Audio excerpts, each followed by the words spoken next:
I'm Jonathan Shuttlesworth, and I've met a lot of pastors on the road that wanted to have a revival, but weren't sure how to go about setting it up. So I wanted to do this video to tell you a couple things. Number one, I'm sure you see somebody flying around in a jet and think, what is the enormous expense to have you come to our church? The answer is, it's zero. Acts 20:34, the Apostle Paul said, I've always taken care of my expenses and the expenses of those who travel with me. We have no minimum requirements. We have no honorarium. Our team is taken care of by us. We book our own hotels. I've done that my whole traveling ministry. All we do is receive a love offering as Paul instructed in the Bible. That's it. We're not under any financial pressure, and we don't put you under any financial pressure. Secondly, what I do is a little different than what a lot of other traveling ministries do. We don't do conferences and we don't do ticketed events. I don't generally do one-night meetings. I like revivals. I like seeing a church explode with the power of God. Sinners get saved. As the week goes on, sinners bring more people. And really, you can see 10 years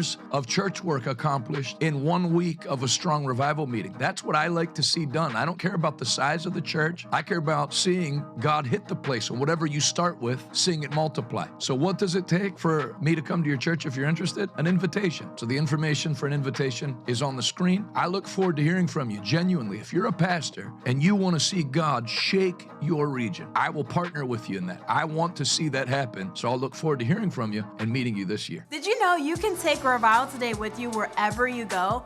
Download the Revival Today Global Broadcast app. Once you download the app, you can stream all of our live services, watch all of our past meetings, and build your faith on our 24/7 network.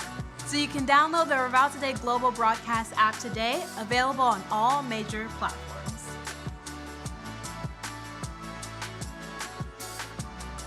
This is why I chose RTBI. This is why I chose RTBI. This is why I chose RTBI. Many Bible schools don't offer the layers of real ministry training that RTBI offers. By the time you graduate, you already have plenty of preaching experience. You learn how to prepare spiritually and practically. We learn our constitutional laws, which are vital to operating a successful ministry. Every preacher should have a job. It's the job, the work of the ministry, the work of evangelism, the work of calling people to Christ, the work of praying for the sick, the work of casting out devils. That's what people are given to do. The Revival Today Women's Mentorship Program is a place for you to find encouragement, practical teachings, and inspiration for you to do all that God has for you to do. Led by Pastor Adala Shuttlesworth, this program empowers women to grow spiritually and to discover their purpose. Over 2,000 women are in this mentorship program, and we are seeing many women's lives transformed. Ladies, be a part of something powerful and sign up today at AdalaShuttlesworth.com.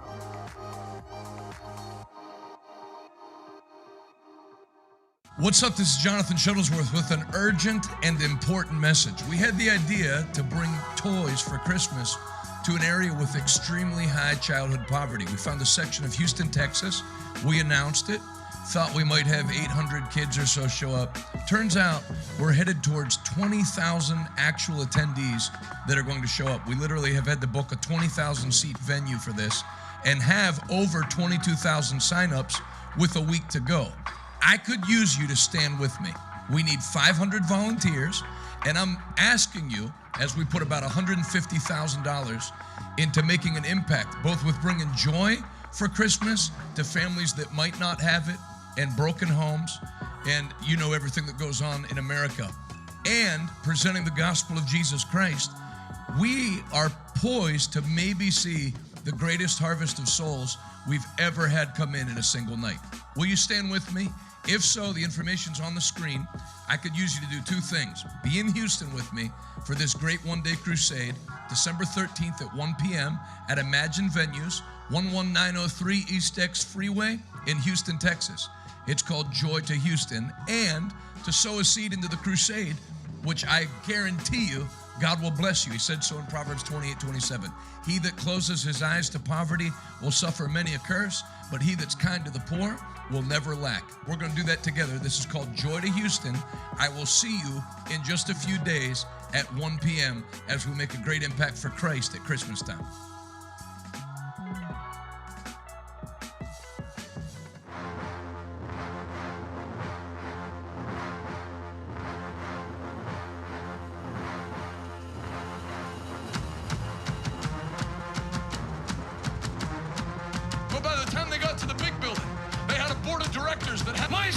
dizer, conforme isso cresce, a unção vai crescer junto. Nunca haverá um dia nesta igreja em que você precise ler. Когда вам придется вспоминать старые времена, Бог творит новое, Бог увеличивает, aumentando. Él continuará aumentándonos. En el nombre de Jesús, si reciben esto, vamos. Come on, make the devil nervous. Clap your hands. Give God a mighty shout. The greatest move of God that has ever hit planet Earth is happening right now. And I'm not watching it happen. I'm in it right now with you. I see revival sweeping over this earth before Jesus returns. The devil is not over your head. The devil is not eye to eye. The devil's in the same place today that he'll be tomorrow, under your feet. You are a redeemed child of God with access to all the power of heaven, access to every blessing of the Bible. Why are you planning so small? I'm trying to open your eyes tonight to say I can do all things through Christ who strengthens me, and I'm going to do all things through Christ. I see you overcoming every obstacle, not by might, not by power, but by the Spirit. Come on, take 30 seconds and celebrate it. Let the devil hear that he's got a room full of locals y locas. First of all, if you do support Kamala after she passed you over for being Jewish, Allegedly. no, that's what happened. You think? Yeah, I heard her say it. I was talking to Kamala at a Dave and Buster's. It's hard to pass. It's like the pastor will tell me when I go preach somewhere. We had 6 visiting pastors tonight. And I'll say, was it this guy? Yeah. This guy? Yeah. This guy? Yeah. This guy? This guy? And this guy? Yeah. How'd you know? Was it a word of knowledge? No. I found the 6 most disinterested people in the meeting.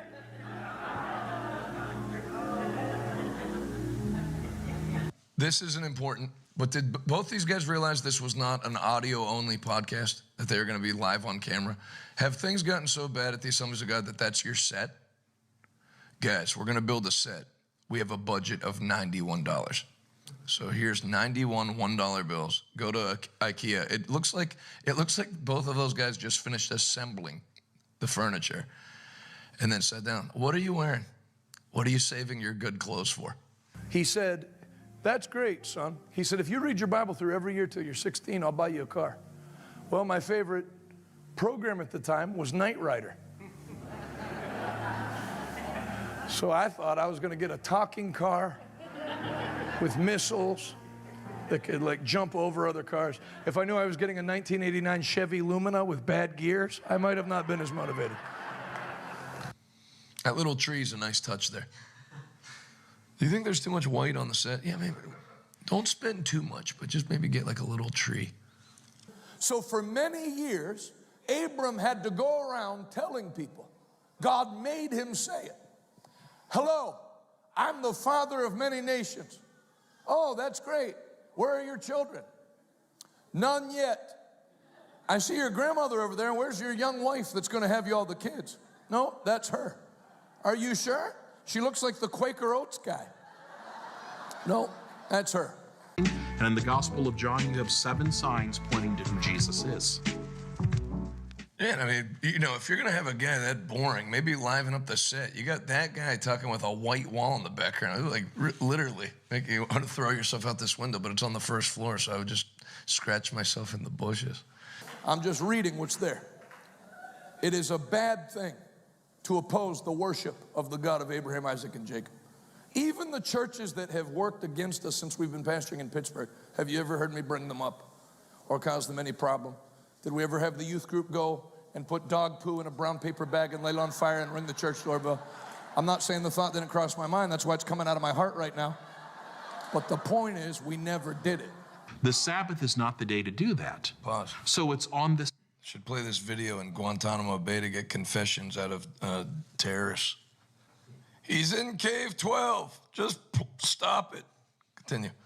This is the image that comes to mind. I'm going to nerd out one more time. Just forgive me. One of my favorite movie scenes is from Lord of the Rings. And if you've seen Lord of the Rings, you'll know what I'm talking about. How old are you?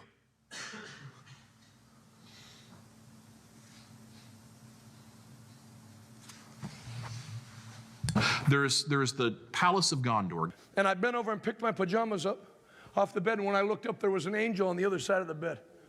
That's the last one I've seen. So I know some people on Christian TV go to heaven 9 times a day and stuff. God bless them.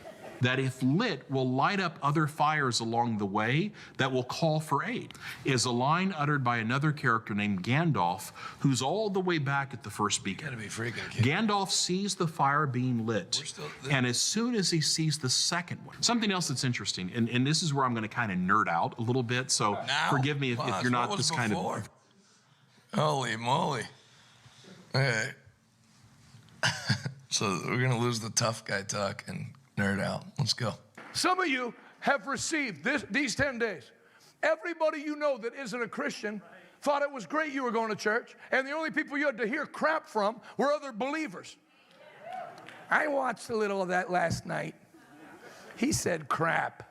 I had to turn it off. I've never heard such language in my whole life. Then you got to hear this guy. My son and I had strep throat. Gee, just goes to show you, no matter how much you take care of yourself, anything can happen. The balls to talk about, like, you can already tell what direction this is headed in. Why doesn't God heal everybody? We were actually going to talk about healing, but I had strep throat and had to cancel. You know, let's put the mirror on us. Perhaps when you go to Raising Cane's for breakfast, lunch, and dinner, you could contract a health problem or two.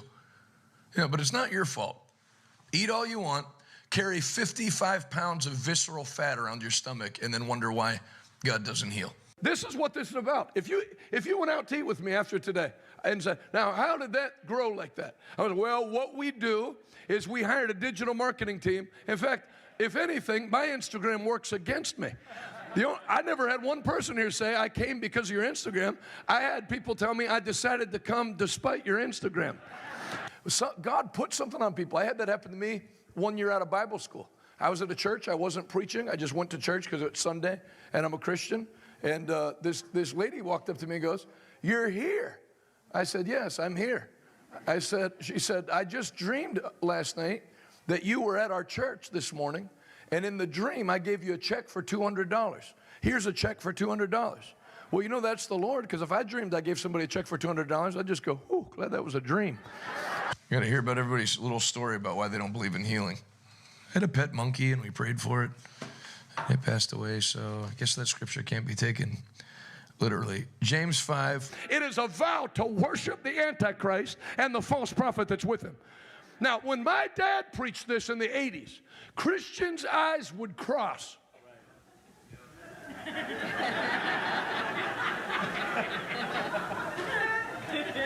You know, they tried, it was in the Bible, you had to believe it.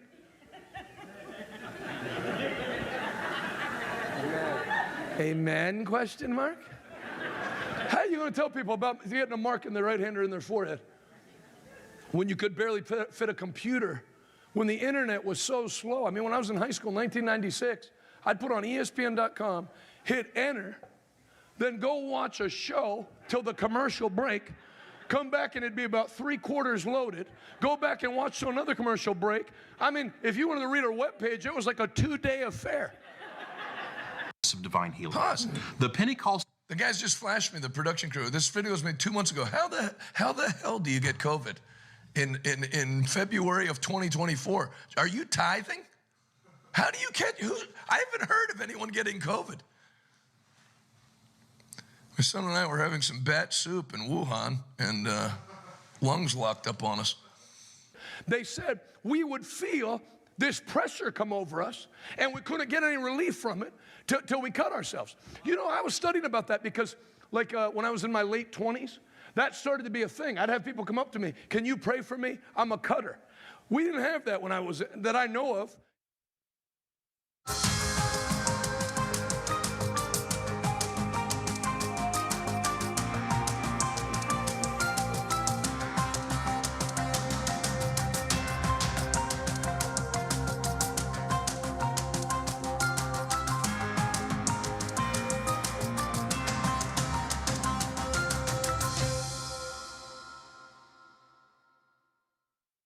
The following program contains political discourse, opinions, and footage that many viewers may find offensive. It should not be viewed by anyone ever.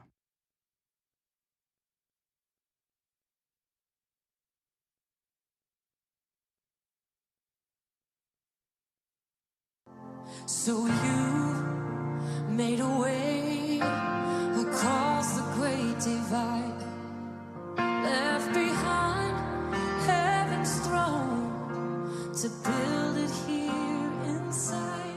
And there at the cross, you paid the debt I owe, broke my chains, freed my soul. For the first time I had hope. Thank you, Jesus, for the blood applied. Thank you, Jesus, it has washed me white. Thank you, Jesus, you have saved my life, brought me from the darkness into glorious light.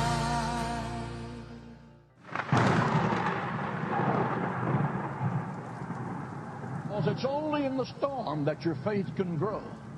It's only when your faith is tested by fire that you really know how pure your faith is. It's only when you are tested that your character can develop. Only in the storm can you discover the power of God to deliver you. Only in the storm do you call upon the Lord and find Him to be the ever-present help in the time of trouble. The storm develops your confidence. And as your confidence is, so is your capacity.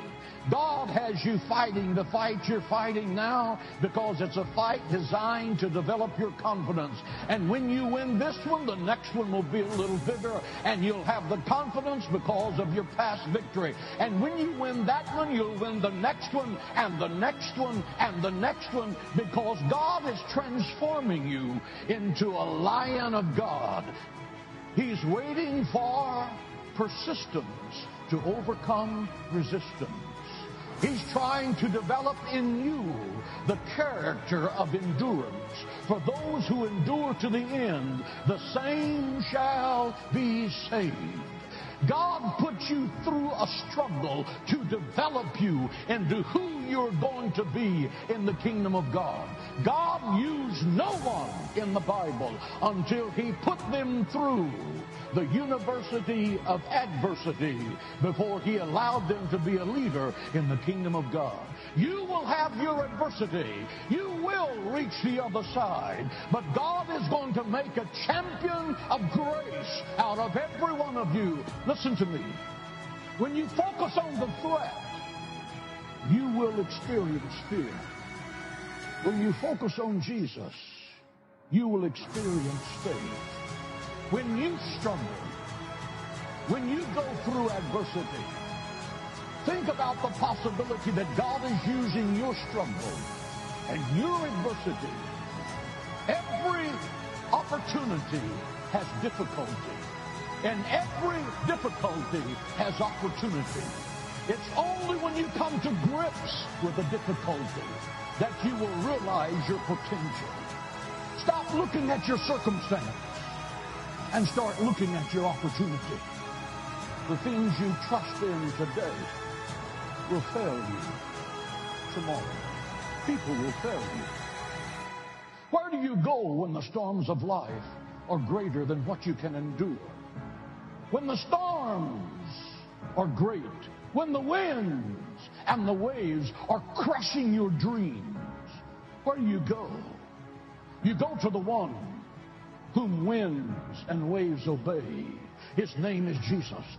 My name is Kyle. I have been a registered Democrat for the last 22 years. I have voted in every election, up and down from the state to local level. This message is for the Democrats. I hate you. Now, we see in polling that minority voters, Black and brown Americans, are starting to shy away from the Democrat Party. And you lost my vote. and you lost many people's vote, and that's your fault.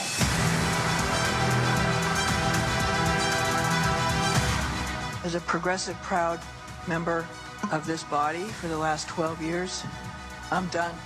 I'm done with us protecting people who would buy and abuse our children. I'm done. Your children will see us. Your children will love us. And your children will join us. You see what the Democratic Party has turned into. Woke manifestation of ridiculousness.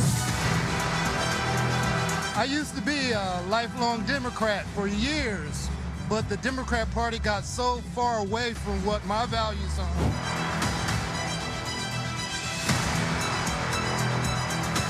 I'm a Democrat too, but okay, we Trump. I don't give a fuck who look at me different. I'm voting for Trump.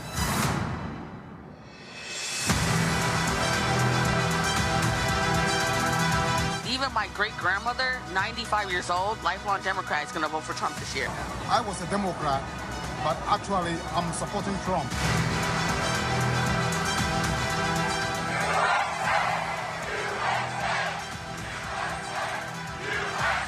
I would like to say, Mr. President, I am so sorry for believing the lies that the mainstream media has just projected on me and that I fell for and I believed. The media played me. So it seems like a lot of celebrities are kind of like voting for Trump now. I mean, why do you think people are kind of like changing their way of like... I think we just did our research and we're just, you know, we're not brainwashed anymore by the left.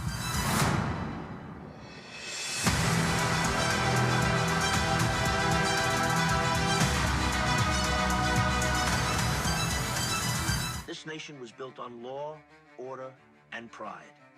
Immigrants came through the front door with papers in hand and hearts full of hope. But that America was betrayed by Democrats. They didn't lose control of the border. They opened the floodgates on purpose. 20 million poured in. Cartels, rapists, traffickers, funded by you, enabled by them. This wasn't immigration, it was an invasion. By design. And we paid the price. In chaos, in crime, in blood, while traders in suits handed out benefits with our money. But now comes the reckoning. We're not deporting immigrants. We're deporting lawlessness and those who sold this country out. Law, order, sovereignty. Without them, we don't have a country. So now it's time for retribution, for justice. You don't get to destroy America and stay in it. You look around, you got psychos everywhere, pushing, poking, daring you to snap. And the question is, how much more did they think we were gonna take? They put a bullet in a good man in front of his wife and kids. They butchered a young girl just riding the train. Every day it's another murder, another freak show. And these sick bastards clap like it's a game. And behind it all, Democrats, feeding the sickness, celebrating death and degeneracy, unleashing crime, and poisoning everything they touch. They turned evil into a movement, and they call it progress. They call us monsters, while they mutilate their own kids and kill in cold blood. Well, guess what? Enough's enough. The die's cast, and we're not taking any more of their sick bull. We're awake now, and justice, you better believe it's coming. You have no idea what you just have unleashed across this entire country. Rest now, brother. We have the watch, and I'll see you in Valhalla. I said we smoked the drug boat.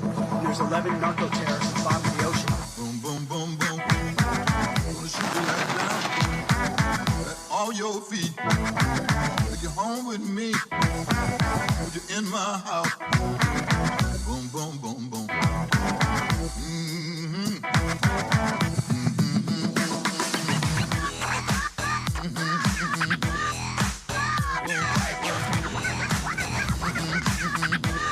What's up, pimp players and hoes? Welcome to not North Carolina, New Mexico.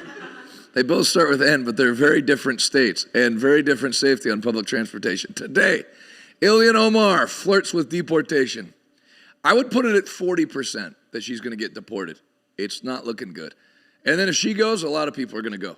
A day of reckoning for COVID. That's looking like, I'll tell you what's happening there. is everybody was a jerk to RFK Jr., and now he's in power. It's like what happened with Fauci and Rand Paul. Fauci was a jerk to Rand Paul, and then now Rand Paul's making it his mission for retribution. And then Trump rising. He's doing well in approval. His approval, according to Rasmussen, was at 53% today, which is very high. Let's check the news. They are finally admitting long COVID is just vaccine injury. Yale, not like Children's Health News Network or MAGA News Health Network. Yale researchers find COVID spike protein in blood 709 days after vaccination, polluting millions of long COVID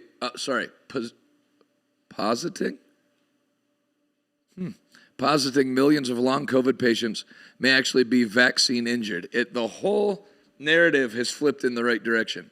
Next. What's up, Summer? Summer wrote, check the news of her class any day. She watches in her school in New Brunswick, Canada. Things are changing in Canada. A DoorDash driver pepper sprayed a family's Arby's order in Indiana, as if the Arby's isn't bad enough. And the wife started choking and vomiting after a few bites. It's always good as the husband to have your wife taste test it first. Doorbell.com, doorbell cam shows the driver tampering with the food on purpose. This isn't just bad service, this is a felony. Roll it. Pause.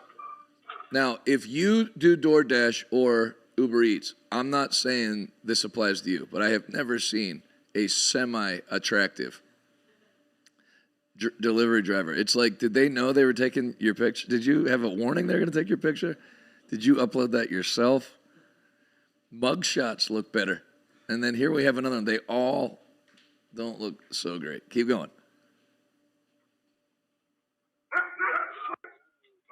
Pause. That lady looks like the personal assistant of some lady at a prophetic conference.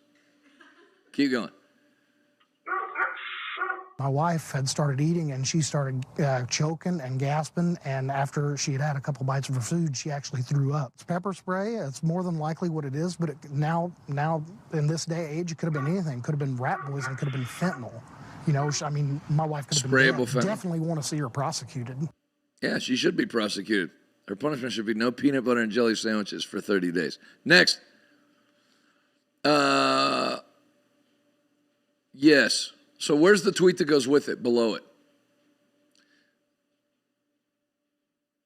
When we critique Trump, we often hear, where are your critiques of Biden?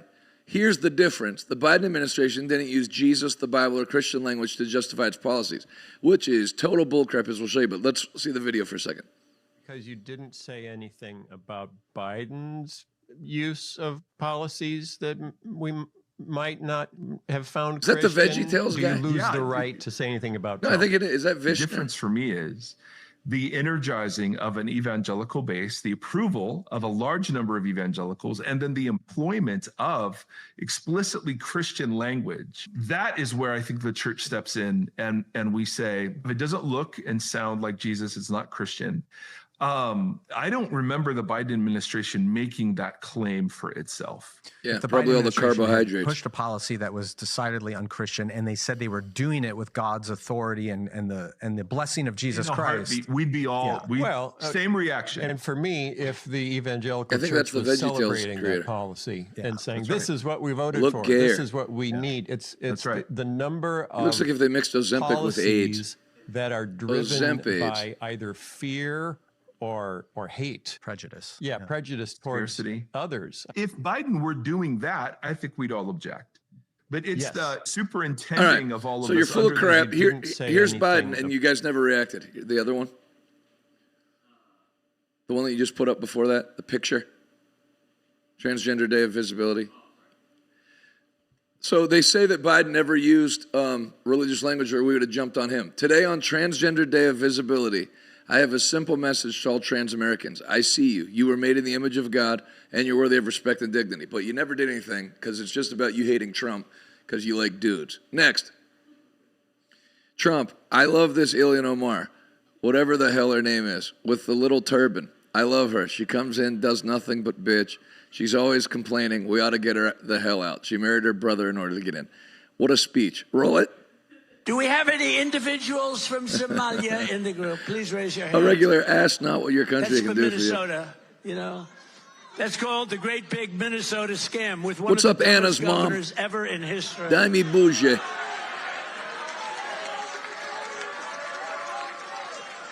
I love this Ilhan Omar, whatever the hell her name is, with the little Franklin turban. Graham crying somewhere. I love her. She comes in, does nothing but bitch. She's always complaining. She comes from a country where, I mean, it's considered about the worst country in the world, right? They have no military. They have no nothing. They have no parliament. They don't know what the hell the word parliament means. They have nothing. They have no police. They police themselves. They kill each other all the time. I love it. She comes to our country, and she's always complaining about the Constitution allows me to do this. We ought to get her the hell out. She married her brother in order to get in, right? She married her brother. Can you imagine if Donald Trump married his sister? Beautiful. She's a beautiful person. If I married my sister to get my citizenship, do you think I'd last for about 2 hours, or would it be something less than I'm that? good on the AC, just like a normal. She time. married She's her good. brother 72. to get in. Therefore, she's here illegally. My knees are She starting should to get the hurt. hell out. Throw her the hell out. She does nothing but complain.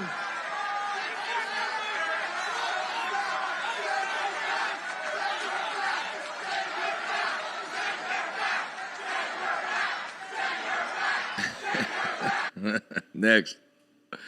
Man, I'm sad we only got 3 years left with him. Roll it. Hear about the woman who burned down the abortion clinic in Wyoming a couple months ago? Woman, she burned down the only abortion clinic in Wyoming. It was 2 weeks away from opening, burns it to the ground. So she's being charged with a bunch of federal hate crimes because it was an abortion clinic. But her conservative lawyers are arguing that no, she burned down a construction site. It wasn't an abortion clinic yet.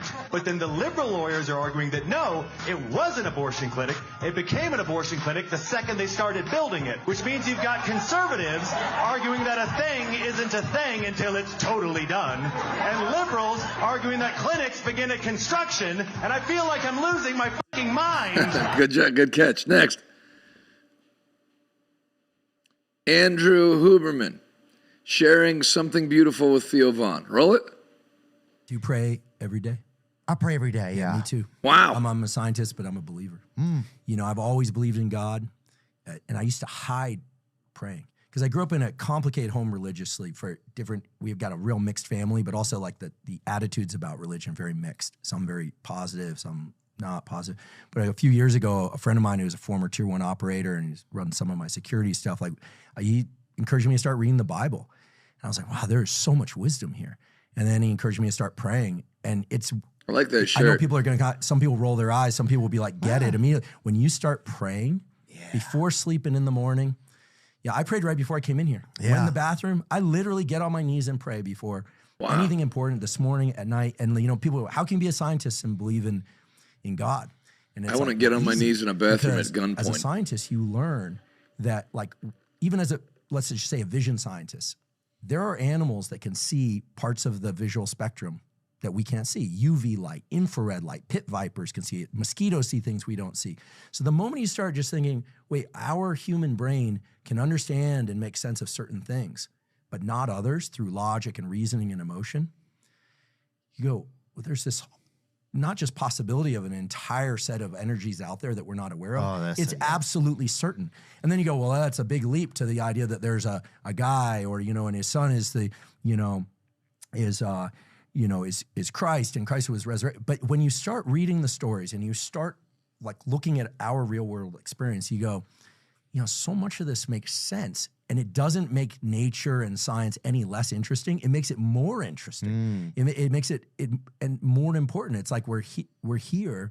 I believe that we're here to like access that energy, allow it come through us. Yeah. I don't think like we podcast. I think energy comes through us and we podcast. Oh, I think the funnest thing sometimes is like getting an idea, because I'm like, this didn't come from me. Right. what the hell am I doing? I'm just like something out here that's trying to position myself to be the best receptor. It's almost like when you're trying to like put those dog ears out for a television or whatever, like an old black and white TV, and you're trying to pick up the signal. It's like, I'm just trying to best get myself in situation to receive a decent signal. That guy's talking about, now who's this Andrew Huberman guy? He seems like somebody I would like for the most part. He said he was a tier 1 operator. Is he in the SEALs? He looks like he could kill people. Next. That's me when I was happier. And I'm here in New Mexico, Choose Life Church. Tonight, which is what night? Wednesday? Dang. Do the weeks fly for you or not really? They really fly for me. And it didn't used to feel like that. When I had a week of meetings to preach, I would get to Tuesday and I felt like I'd been there like 3 weeks and had preached everything in the Bible. Now it's like you barely unpack and it's time to go. My Thoughts on Traveling by Jonathan Shuttlesworth, which no one tuned in to hear. Tonight through Friday, 7 p.m. Mountain Time. So if you're on the East Coast, we'll start at 9 o'clock in Hobbs, New Mexico, at Choose Life Church. I'd love to have you and see you tonight. Next. Thank you, Marilyn. A lot of nice comments today. This is actor wrote a book for little kids, and it teaches them how to grow the sweet fruit of love, kindness, compassion, faithfulness, and self-control. He wanted to read it at libraries to kids. 30 public libraries denied him. The same libraries allowed drag queens to read to kids. Roll it. Actor and producer Kirk Cameron releasing a new faith-based children's book called Kirk Cameron needs to eat something. It's like the Nicole Richie of middle-aged men. So I wrote a book called As You Grow for little kids, and it teaches them how to grow the sweet fruit of love, kindness, compassion, faithfulness. Sweet fruit sounds gay, but it sounds like a good I book. wanted to read it in a public library, like other groups. Kirk's starting to sound like a sweet story fruit. hours, like the drag queens, and I was denied, Chad, by over 50 woke libraries that 50. previously held drag queen story hours for children in those libraries. Yes to them, dudes in dresses. No to me, because of the content. Right. Kindness, And that's the worst compassion, Ariel I've ever seen. togetherness, faith in God. And they said, our values don't align, Mr. Cameron. We're not interested. We're an inclusive community, and so therefore you can't come. We say they. The library leadership. That nose. Hey, instead of getting breast implants, maybe have somebody take a hacksaw out of that nose, get it down to human size before you worry about changing genders. Good Lord. The sense of smell must be amazing. They tear gassed Antifa 2 states over and he passed out. Next. Treasury Secretary Scott Bessent, who I love very much. Roll it. President Trump has closed the border. 2 million people have gone home, so check on immigration. Bond market had the best year it's had since 2020. Interest rates are down, mortgage rates are down. We're starting to see life in the housing market, and rental rates are down about 5%. I expect they'll be down 10 or 15 from the peak. And then 3, inflation, we're working on that.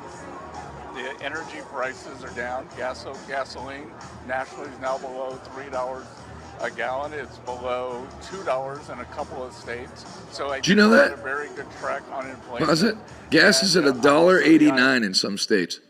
That's like when I was coming out of Bible college. Continue.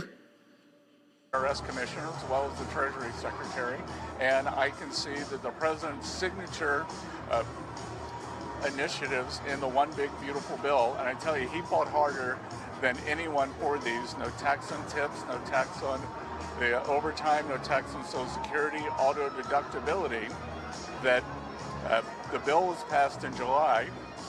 Working Americans didn't change their withholding, so they're going to be getting very large refunds in the first quarter. So I think we're going to see $150 billion of refunds, which could be between $1,000 and $2,000 per household. Then they'll What? change Oh, back that up. and they'll get large. Now, pause it.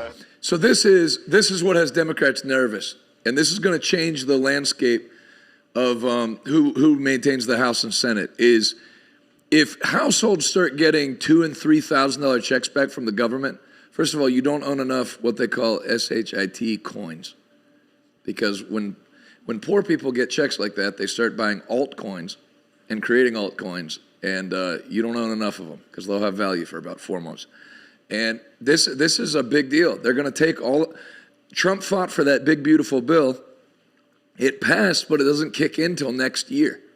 So next year is when families are going to start to see the major changes. Roll it. Refunds in the first quarter. So I think we're going to see 150 billion of refunds, which could be between $1,000, $2,000 per household. Then they'll change their withholding and they'll get a real increase in their wages. Wow. So they're going to take less taxes out of people's paycheck, and then they're talking about sending $2,000 per person, per tax-paying person next year, which is huge. Somebody wrote stimulus checks were the cause of inflation. This is different than stimulus checks because it's not, stimulus checks was the government just taking money they didn't have, printing more money and sending it to everybody to get them through the pandemic. This is taking the money that the government saved, and instead of putting it in USAID or whatever else, they're going to just divvy it up and send it back to the people. Next. Andrew Huberman, let me read. Full screen, please. Oh, we almost have the same birthday, except he's 5 years old. So he's 50. Yeah, I said 50. I didn't even have to do the math. Andrew Huberman is a Stanford University School of Medicine professor and the host of a popular podcast, Huberman Lab. His work bridges the gap. So he's not a SEAL operator. You don't have access to that picture that's next to him. Looks like he was like a normal scientist, then got on TRT and started hitting the gym. Not a bad idea. Next. Oh, 7.7 million followers. Dang. Sure. You have a reputation for having risen early and gotten to the gym by Like 5 that. a.m. for 2 hours, eating 3 hard-boiled eggs post-workout, day in after day out for a very long time.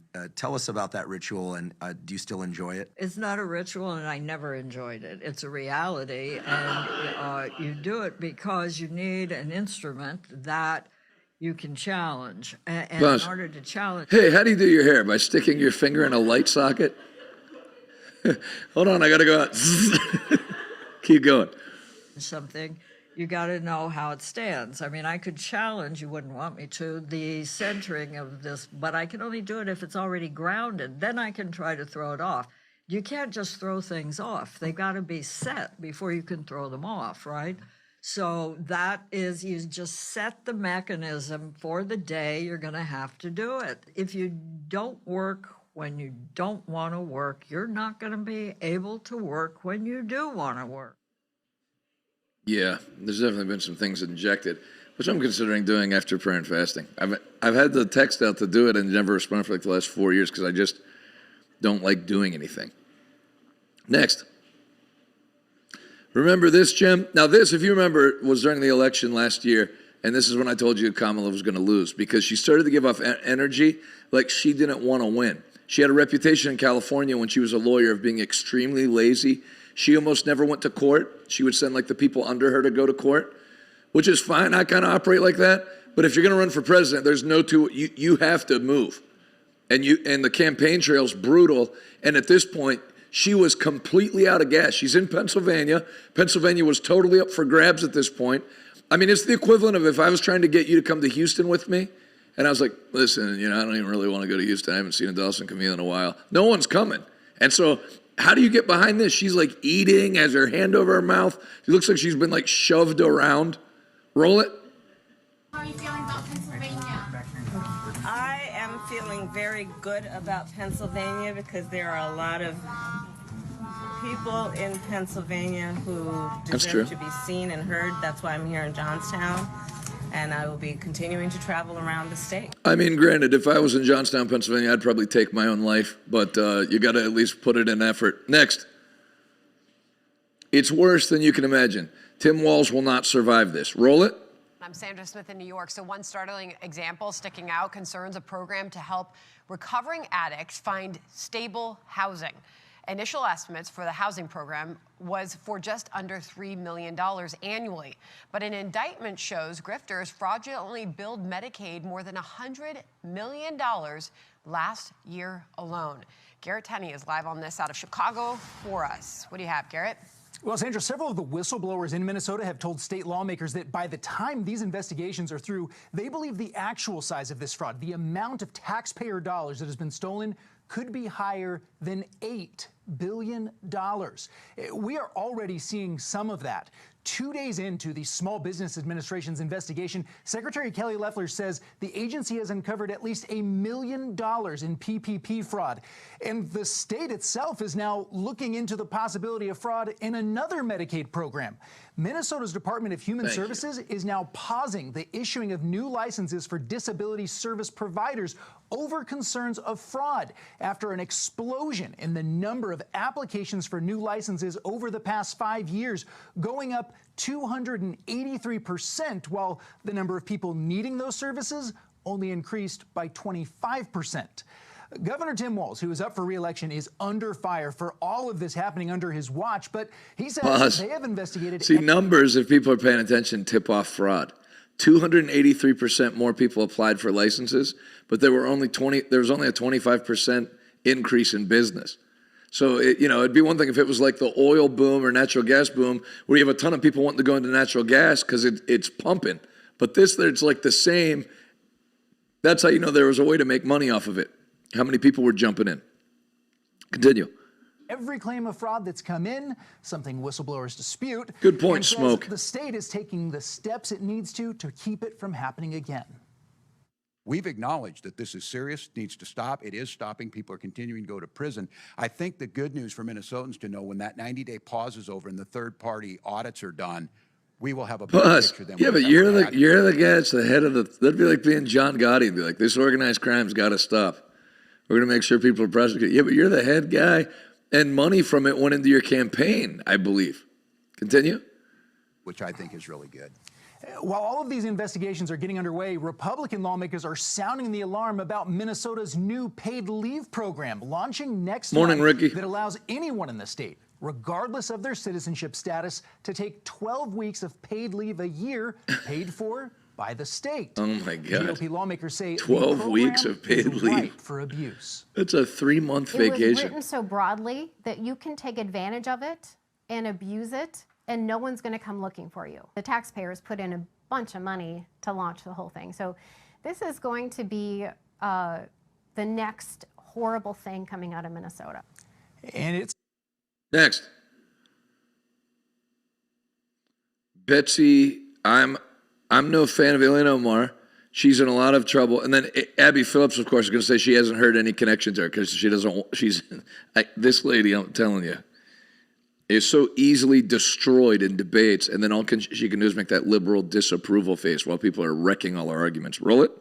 Isn't the American project supposed to be about treating people as individuals, not as representatives of where they came from, about who their parents were or whatever, but about who they are and what they can individually contribute to this country?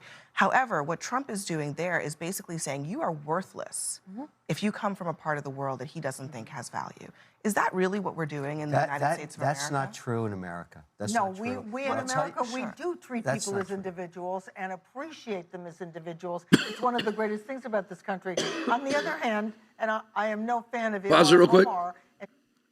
What Trump said is very incendiary and extremely insensitive. But what people have had enough of and are starting to say in public is that Islamic cultures do not mesh with American culture. And that is insensitive, incendiary, and correct. So, like Whoopi Goldberg, Abby Phillips, brown people aren't safe. People are being deported by the color of their skin. Tell me one black U.S. citizen that's been deported that was born in America. There aren't any, and there won't be any. They're not going after people based on color of their skin. They're going based on being in the country illegally, which is what Trump ran on. It's not like he ran on world peace, got elected, and launched a deportation program. His campaign speech was, and I quote, "We're going to run the largest deportation operation in the United States, in the history of the United States. And that's what people voted for. That's what Hispanic people voted for. If you're a Hispanic who came into the country legally and your kid goes to a school in southern Arizona and suddenly their class size has grown from 26 students to 48 students and the students are 23 years old in 6th grade and part of MS-13, when your 5th grade son has to take a Mac 10 to school to survive, the Hispanics voted for Trump. I think, counties all along the Texas border that were always blue, Hispanic-dominated counties voted Trump. So Abby Phillips, at least she consistently has no clue what she's talking about. At least she's consistent. Continue. She is in a lot of deep doo-doo now because she is very tangled in this billion-dollar Somali Medicaid fraud scandal in Minneapolis, and she may be touched by this. And of course, I haven't seen any evidence of her being I connected to have. it. Yeah, well then read, look. So let me tell you why the check and balance. Let me tell you why Abby, this. there is evidence. Yeah, why? Because they didn't have any articles on it in your fake eyelash shop? Next. We're not against fake eyelashes. They look nice. Minnesota Governor Tim Walz crashes out over President Trump at a Democratic fundraiser. And, these guys are so stupid. When Trump calls somebody an insult, you know what they tell you? The worst thing you can do is repeat it. It's like if I got accused of illicit drug use. The worst thing I could do is get up in the pulpit, like even if it was in the papers, everybody read it and be like, some of you have heard that I use illicit drugs. Well, then people tune out. And then I think he uses drugs. I heard that he uses drugs. People don't hear the rest. You never repeat an accusation. And Tim Walz is basically on a tour right now, letting everyone know that he's a retard. Just like Trump intended. Roll it.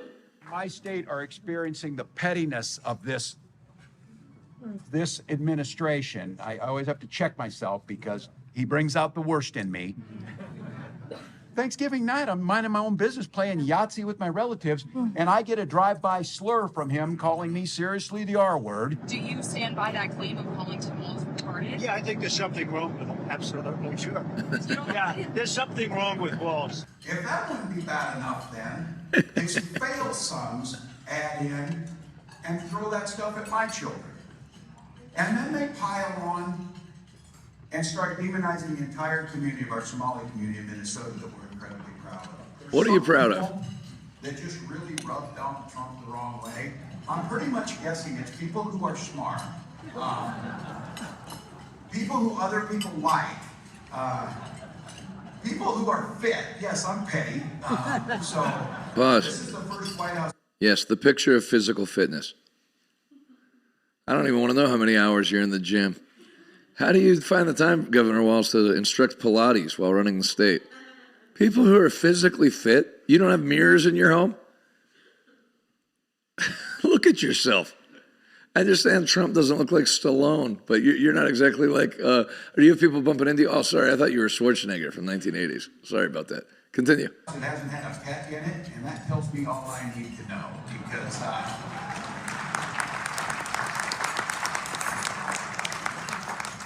dogs, cats, and kids know when you're a good guy or not, so I'm sure they're keeping all those things away from the White House. But I don't even know what that means. Next. Somalis in Ohio have just been exposed for running an EBT fraud by owning restaurants with attached grocery stores, using welfare benefits to buy ingredients in bulk and funneling them straight into their cash-paying entities. I'll tell you what. They learned how to scam the system in like 5 years. You got to give them credit for that. I just wonder how angry people are in Somalia with this news getting back to them of like what Trump's saying. I bet you they're going to plan an attack. I bet you there's like 5 guys right now with AK-47s on 2 empty oil barrels with a couple of pieces of particle board across it and an old white T-shirt as a sail headed here right now. Roll it. Oh, yeah. The Somalians have it figured out in Columbus. I went to the Walmart on George's. Pause. Until this guy brought that up, I forgot about it. Minnesota has a massive Somali community, but so does Columbus, Ohio. Columbus, Ohio used to be bigger than Minnesota, 2 hours and 20 minutes from Pittsburgh. Continue. Or cards, or just kind of see what I could see. It's not the way they do it. They've got it figured out way better than that. Every single Somali restaurant has a grocery store right next door or within eyeshot of the restaurant. The specific one I went into today had it attached to the restaurant. And wow, what an adventure that was. Stay tuned for more on that. Anyways, the grocery store and the restaurant were the same building. So they don't have to go to a Walmart or a Sam's Club or a Costco necessarily. They can just order everything they need to their grocery store that's right next to or attached to the restaurant that they also own, and never have to fill a single cart. And I guarantee you, if you looked at the records of those grocery stores, they lose tons of money every year, and it's probably used as a tax write-off because those groceries are being funneled into those restaurants, with a daycare center on the opposite side. And that's the common trend you'll see. There's restaurants, grocery stores, and daycare centers, and also home health care businesses. I can't forget the home health care businesses. Nakia was absolutely right. And the reason for the daycare centers I found out while I was at Walmart. 3/4 of the workers I saw working in Walmart, especially the cashiers, were Somali women. You got to figure if you have 2 or 3 wives that you don't have to claim, these women can go work at Walmart full time for $15 an hour and still qualify for food stamps as long as they have a couple kids, which you can guarantee you they at least have 2 kids. Hell, they average 7. Or same story as working as a home health care aide. They have most definitely figured out the system and how to take advantage of it. And Columbus doesn't break down its numbers like Minnesota, but if anything like the 88% of the Somali... If I was this guy, I wouldn't be picking on accents. Sound like Gomer Pyle. Continue. Somali community is on social services in Columbus. I can only imagine how deep the fraud is. So I'm changing tactics and going back up Monday, and I have a couple ideas to see if I can't sniff a few things out. Thanks for tuning in. Keep wow. It icy. I just have one thing to say. Hey, Somalis, quit stealing my ideas. Next. 3 Somalians are out of... These Somalians are out of control. A Somali immigrant employee at Wendy's was fired.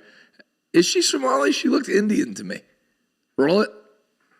A Somali immigrant employee at a Wendy's burger restaurant was fired after a customer complained that she was working barefoot. The incident happened earlier this week at a Wendy's. Like, it grossed out the customer, let alone how... Do you know how dangerous it is to operate a frying machine barefoot? She must be getting splashed by the hot grease. You can get hurt ironing barefoot when the water drips out of the iron, let alone the fryer's like at 1,000 degrees. I mean, one tough lady. Continue. Wendy's location in the Midwest. A customer said he walked up to the counter to place an It's order. a freaking free-for-all at Wendy's. The server had no shoes and no socks on. According to him, she was moving between the kitchen area and the register while completely barefoot. He said it made him lose his appetite, so he recorded a short clip and sent a complaint to Wendy's customer service. Management reacted quickly. Several employees said the woman was taken into the office the same day and was told she could not continue working without shoes. Now, if you're at your job and you're not wearing shoes and they call you into the office and say, hey, listen, we need you to... They didn't even fire her. We need you to slap a pair of shoes on. What would your response be? Yeah, I don't know what the hell I was thinking. I came to work barefoot today. Please forgive me. That would be the appropriate response. You know, this is why Islamic cultures don't mesh with American culture. Her response was, I'm pregnant, my feet hurt, back off. I'll get my husband in here and suicide bomb this place. Continue. To the office the same day and was told she could not continue working without shoes. When she explained that her feet were swollen from a possible pregnancy and regular shoes caused pain. Possible pregnancy. She's got the same belly as Homer Simpson. I'm pretty sure she's pregnant. Continue. Managers still decided to remove her from her shift. By the next morning, she was officially terminated. Some people online defended her, saying she looked uncomfortable and needed support, not punishment. They said she was doing her job and not touching She does need support. Arch support. That's provided by shoes. Keep going. Her feet, so the customer overreacted. Others insisted Wendy's followed company rules. They pointed out that bare feet in a fast food kitchen violate safety standards, risk injuries, and could create legal issues. The debate continues. What do you think about this situation? What do you think about this situation? There's only one way to think about it. Next. Roll it. Oh, wait. Uncle doesn't have PTSD. He has nostalgia. Listen to him recounting being in the war. Like he's smiling the whole time, missing it. Roll it. We went to a lot of trouble to get here. No use wasting a whole day. And I let out a scream and jumped in the trench with them, with the enemy. And I was so close, I was actually sticking my carbine in their rear barrel of my carbine. And I was shoot one or two, and then beat some to death, and shoot another one or two, beat some more. I was having a good go at it, and I just cleaned out a whole trench. I got to the end of the trench and knocked out this machine gun bunker with a hand grenade, and then went around the corner of the trench, and here come about 35 Chinese charging down right at me, and I'm by myself. And so I charged them, It works both ways, And they broke first, and I just stopped and started shooting them in the back of the head as they run from me. They went around the corner of the trench, and I'd cut across in front of them, and they were running by me, and I was stacking them up in the trench as they run by me. Like he's talking about Call of Duty, but it was like actual people. Next. Stay safe on the roads, Minnesota. This winter isn't going anywhere. Breaking. Retard declares winter not over in the middle of effing December in Minnesota. Thanks, Captain Obvious. It's actually not even winter yet, till December 22nd, I think. He is dumb. Next. Listen to the psychopath defame Tim Pool. This is disgusting. I hope he sues the hell out of her. I haven't listened to this yet. Roll it. He is a fundamentally weak man for what he did there. He should apologize. He won't. I don't care what happens to his platform. He's now essentially trying out because he's under financial pressure. He's trying out for a Zionist to pay him, and they will, okay? They will cut him a check, and I hope it happens for you, Tim. I hope it makes you happy. But to do that to someone who has never done anything to you other than disagree with you about the Charlie Kirk narrative, I have not focused my content on you, and anytime your name has come up, it has been because you have explicitly been attacking me. You are a coward. You are less than a man, okay? You are behaving, your type right there is like a person who's having financial issues and yet decides to go out and put 100K on a poker game. And when he loses and is a further 100K in the hole, comes back home and beats his wife and kids. Pause. He thinks he's a tough guy. That's how you're acting. Is that abnormal?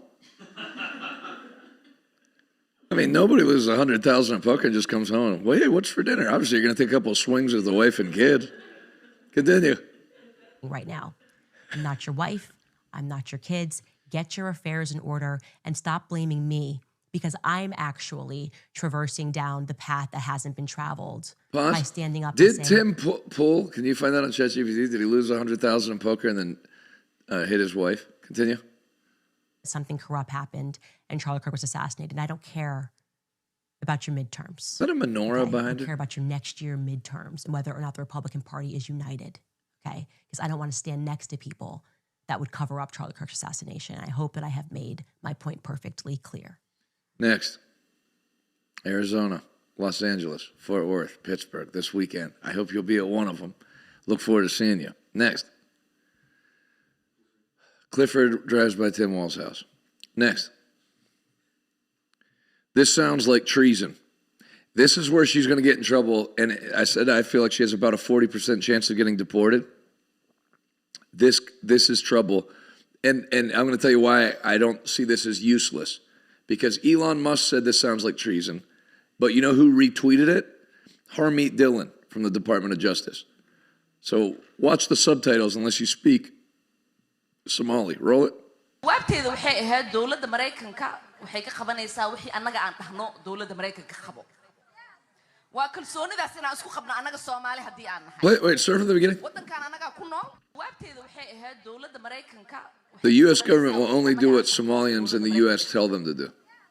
Waa kalsoonidaas inaan isku qabno annaga Soomaali haddii aan nahay. They will do what we want, nothing else. They must follow our orders. We will call the shots in the United States. We live in the U.S., pay taxes in the U.S., and have the U.S. is a country where one of your daughters is in Congress to represent your interests. Somalia will never be in danger. So she's going to... See, you can't do that. That's treason. You can't, go in the government to protect where you're trying to just do the bidding of another country. And you've stated that publicly on video.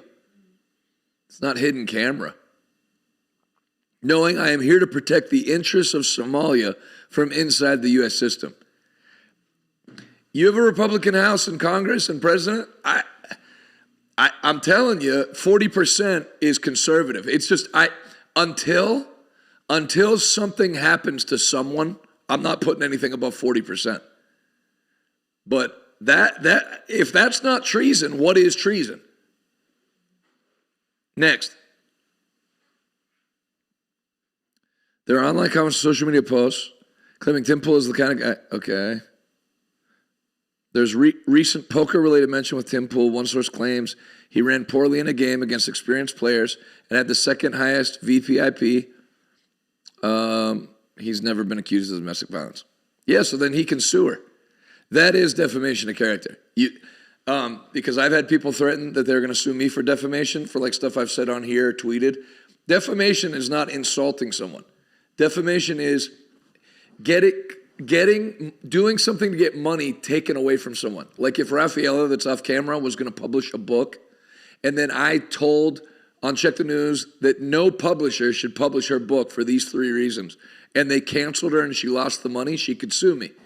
And then the second is to accuse somebody of a crime, which is why you always have to say allegedly even until they're found guilty.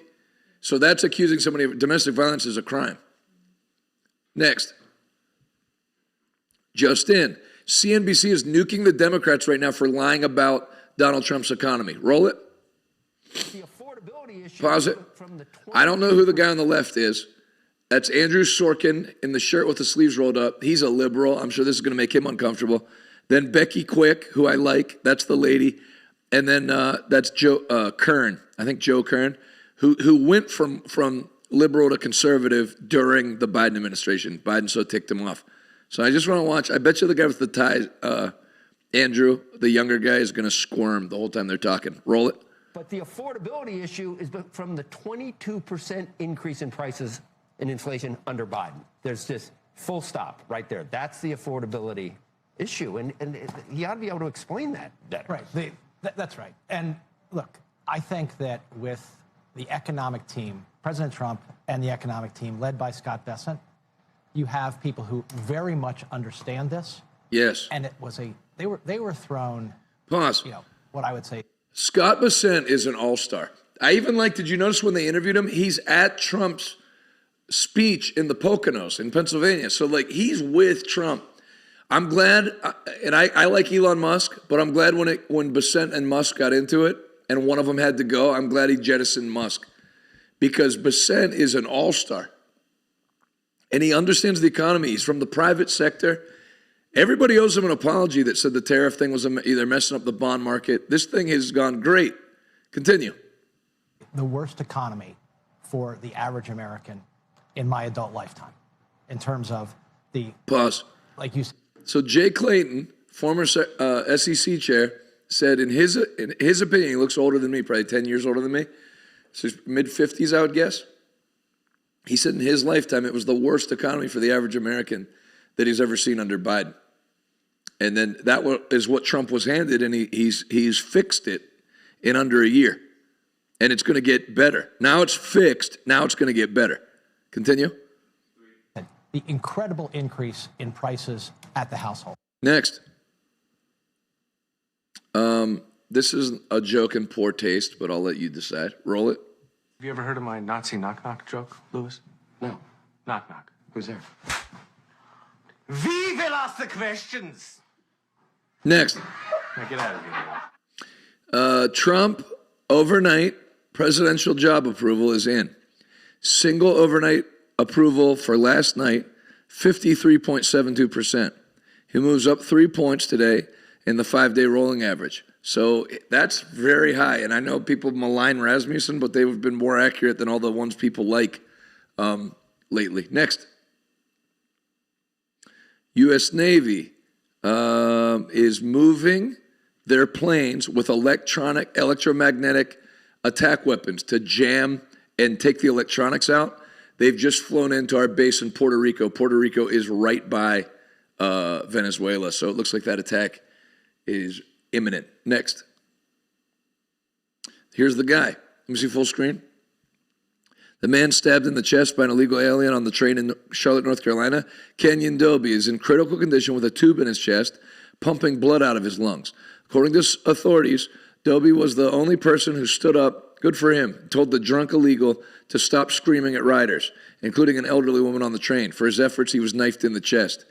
I guess it's better off that it happened to me and not an older person. I wasn't trying to be a macho man, but what I won't allow is for you to attack random people for no reason, especially elderly. Good for that guy. Great guy. Next. Why were you unarmed?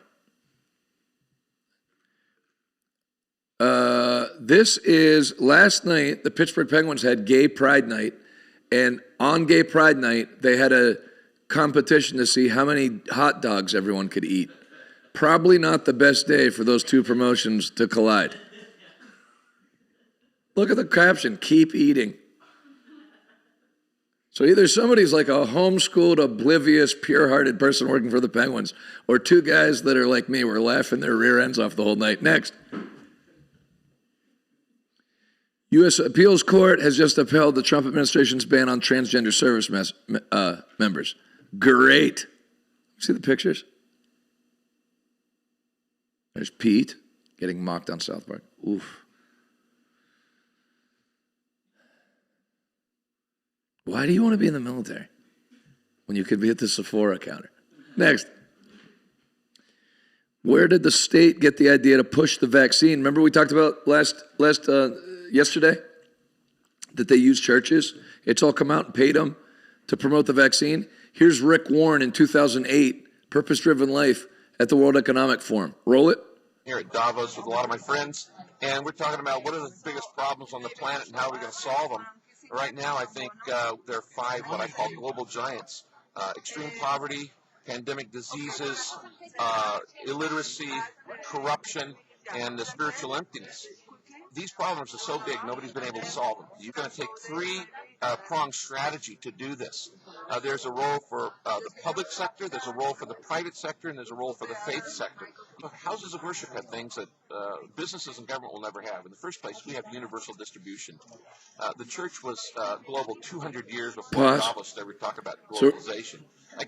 So Rick Warren's in Davos, Switzerland at the World Economic Forum telling them, we can be your distribution arm. Whatever you guys decide, we can help you get it out. So this was in the works back then. Continue. To 10 million villages around the world, the only thing in it's a church. And we are in more locations than the United Nations. We speak more languages than the United Nations. We're in 1,000 more people groups than the United Nations. You see, there's 600 million Buddhists in the world. There are 800 million Hindus in the world. There are 1 billion Muslims in the world. But there are 2.3 billion Christians in the world. If you take people of faith out of the equation, you've ruled out 5/6 of the world. So we have to mobilize these faith groups to work together on these issues that have been unsolved. 2008, Lisa. And the church has, of course, the greatest distribution. They also have the biggest manpower with 2.3 billion people. It means the Christian church is bigger than China. It's bigger than India. In fact, it's bigger than India and China put together. So nothing we can compares add. to its size. We have hundreds of millions of people who volunteer around the world in villages and cities on a weekly basis, and we don't have to pay them. The third thing that they have is they have local credibility. At the local level, people trust that priest or that pastor, or for that matter, an imam or a rabbi, the religious leader of their faith. Pause. Because he's telling the World Economic Forum, you can use the trust that we've gained with people. People trust us more than anybody, and then we'll prostitute that to you. And what did they even get out of it? I never heard of any churches getting like millions. I could see if you like sold your congregation out for like $1 billion. But you're like the Austin Powers villain. You're doing it for like $100,000. People did it for like $50,000 if they had big churches. Really?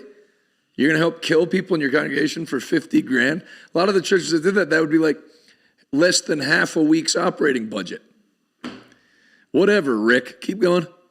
He's bearing, he's helping them through the stages of life. When the crisis comes, NGOs come and go, nations come and go, but for instance, the church has a 2,000-year track record. So I really think that what we need to do here at Davos is to work on a 3-legged stool. The problem we haven't solved these issues before is because we've had a 2-legged stool. We've had government and business trying to work together. And that's a good thing, but a 2-legged stool. Next. Help bring joy to Houston. Be one of our 500. No, we need more than that. It was 500 back when we thought it was going to be a little tinier than what it ended up being. We need all hands on deck. Every Anagazo. You know, that Anagazo was meant to be a quick strike evangelism group. And I will say this, not to guilt anyone into coming, but you're going to have to sit through almost every church, unless you go to Revival today, you're going to have to sit through a message about how the hustle and bustle of Christmas makes us forget the reason for the season. Well, now you'll be able to sit when they do that sermon, and there won't be any guilt because you didn't let December go by without doing anything. Please get to Houston this Saturday. I need you to register today. We're at just under 300 volunteers. We need about 700 more, I would say. So I could use you. A lot of you are near Houston and can get to Houston. And it's a time you can get there. So if you live Friday night, you could be there for Saturday morning, December 13th, 1 p.m. And then also to sow seed into the event, whatever the Lord would speak to you to do to be a part of. This is probably going to be our largest evangelistic effort we've ever done. Next. Hey, with all this talk about politicizing the church, did this campaign from the Evangelical Immigration Table specifically put together to get evangelicals to back the Gang of Eight amnesty bill count? So now I want to roll this and see if you recognize any faces. The immigration crisis was also pushed by the Rick Warrens and the people you're going to see to play on the compassion of Christians, that these are like families, to take those verses out of the Bible, out of context, about caring for the foreigner among you, as if that was written in the Bible, that a nation couldn't have borders. Watch this. Roll it.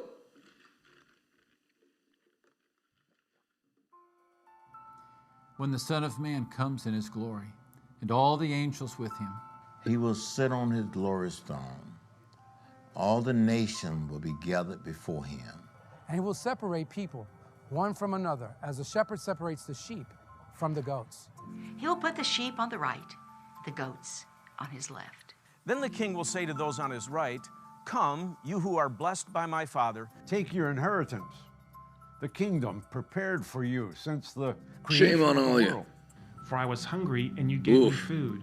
I was thirsty, and you gave Check me his drink. check his internet. I was a stranger. Oh, who do we have here? and you welcomed me. I was a stranger. I was a stranger. I was a stranger.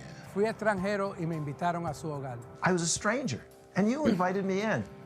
I needed clothes, and Check you his clothed web me. history. I was sick, and you visited me. Check his I was Uber in Eats prison, bill. And you came to That's the guy. Back that up. That's the guy that had the World Economic Forum briefcase at the Southern Baptist Convention that they caught him with. Back it up so I can see his name. Yep, Dr. Richard Land. Is he still alive? Can you check that on ChatGPT for me? Keep going. I was in prison, and you came to me. And then the righteous will answer him, saying, Lord, A when church did we see you distributed. hungry and feed you? Or thirsty and give you drink? And when did we see you a stranger and welcome you? In or needing clothes. Ah, Assemblies of God got in on the When action. did we see you sick or in prison and go to visit you? The king will reply, truly I tell you, whatever you did for one of the least of these brothers What and camera are we sisters looking of mine, you did for me. Then he will turn to those on his left and say, depart from me, you who are cursed. Into the eternal fire prepared for the devil and his angels. For I was hungry, and you gave me no food. I was thirsty, and you gave me nothing to drink. I was a stranger, you did not invite me in. I needed clothes. You did not clothe me. I was sick and in prison. Let's hope. You did not look after me. And then they also will answer, saying, Lord, when did we see you hungry, or thirsty, or a stranger, or naked, or sick, or in prison? He will reply, truly, I tell you. Whatever you did not do for one of the least of these, you did not do for me. And these will go away into eternal punishment, but the righteous into eternal life. Hey, pause. So, by the way, what does the Bible say about people that molest children? Because you guys helped facilitate the largest child trafficking operation in the history of the world, probably. Minimum 300,000 kids that got trafficked into the United States without their parents, raped multiple times on the way. That was on you guys. Not even an apology. Then you have the balls to write leadership books and go around and talk about standing for what's right. So just a little reminder.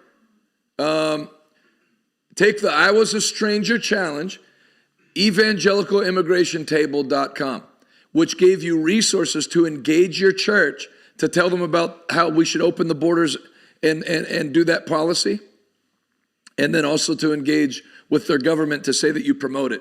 So there's all those people being mouthpieces for the World Economic Forum. Some of the people that are on that video, I won't name any names, are still angry with me and say I've slandered them. All I've done is play your own video, and you haven't apologized. It'd be one thing if somebody apologized and you're still bringing it up. But what a sellout. What a bunch of sellouts, every last one of them. Next. FDA to investigate whether adult deaths are linked to COVID vaccine. Could be a day of reckoning. And you know, with RFK Jr. at the helm, I think there is going to be one. Next. This is me, because I wanted to bring this back up, because one of the people in the video is telling people that I slandered him. Please remember that this immigration debacle was made possible by shills criticizing Trump's efforts to control the border and praising Nancy Pelosi's prophetic, which means Holy Spirit-inspired leadership. Read the quote yourself in the second picture. I'm not making accusations. I'm putting what NPR and the Washington Post printed. So if you're mad, tell them to retract it if they're false statements, but they're not false statements because you made them publicly in a microphone. Also, if you closed down your church at the behest of Governor Newsom in March 2020, kindly shut up about how Christians should stand up. Thanks. Pictures? After praying in his inauguration, pastor splits with Trump over immigration views. Reverend Samuel Rodriguez of the National Hispanic Christian Leadership Conference prayed at the inauguration. Now NPR's Michael Martin asks how he talks to his church about Trump's immigration views. What else we got? America is better for your prophetic leadership. Quote, America is better for your prophetic leadership. Who's he talking to? Franklin Graham, Paula White, Greg Laurie.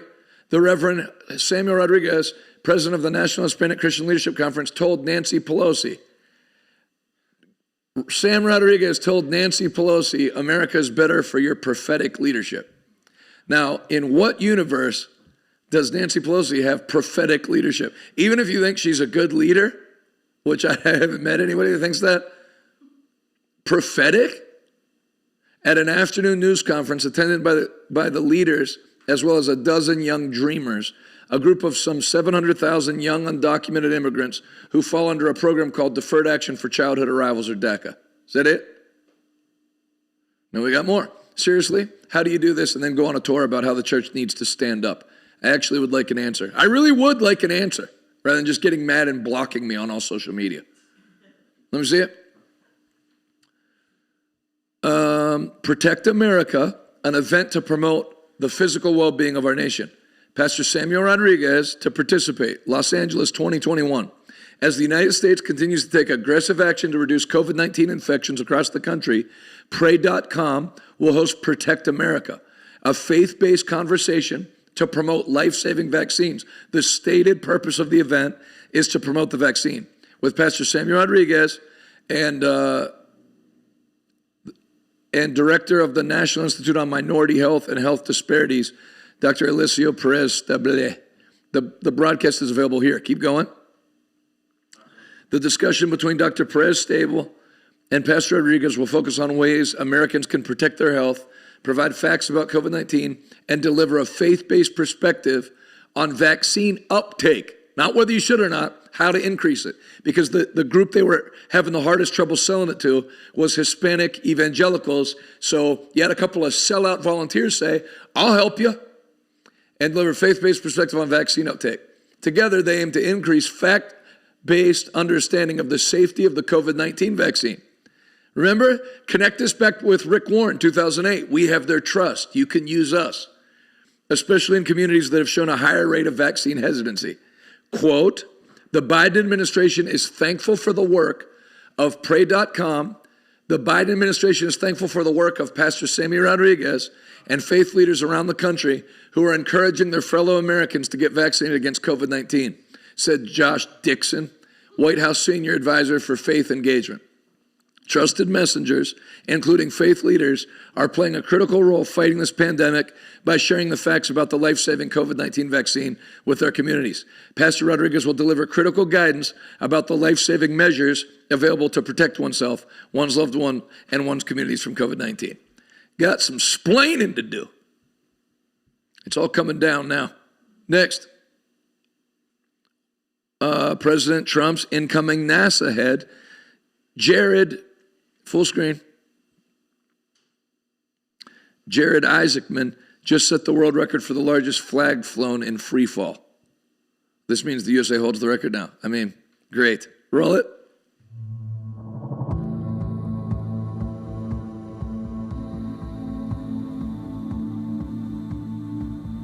We